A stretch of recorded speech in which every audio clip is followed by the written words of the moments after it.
Bonjour. Monsieur Macron, récemment, vous appeliez de vos vœux une société de vigilance pour lutter contre l'hydre islamiste. Sérieusement, Monsieur le Président. Sans doute ignorez-vous que des représentants élus de ce pays dont vous présidez temporairement aux destinées remettent la Légion d'honneur à des étrangers qui, sur leur propre sol, prônent un islam radical, intolérant, brutal, qui nourrit l'hydre en question. Cette même Légion d'honneur que vous venez de remettre à titre posthume à nos policiers tombés sous les coups de l'hydre. Société de vigilance, vraiment. Sans doute ignorez-vous que les accointances officielles et officieuses que vous entretenez avec le Qatar, financier des mosquées salafistes que vous refusez de fermer, qui injectent dans les banlieues islamisées, surarmées et interdites aux forces de l'ordre de la République des millions d'euros. Sans doute ignorez-vous que cette proximité multiplie les têtes de l'hydre.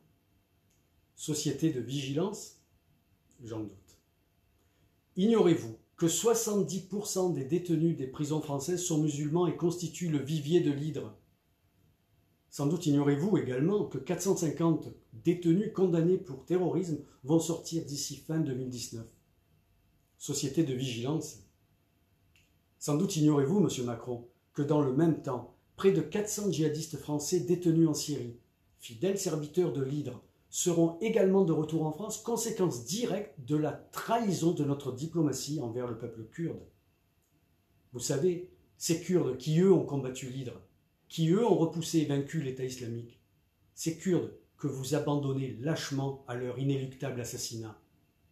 Sans doute ignorez-vous qu'en laissant la justice étouffer la liberté d'expression, la liberté d'opinion, la liberté de ton d'un Zemmour, vous décuplez les forces de l'hydre.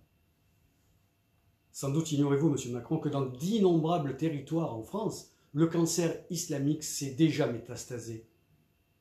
Ignorez-vous, Monsieur Macron, que vous n'êtes déjà plus président de la République, mais le fossoyeur de la culture française et de son identité.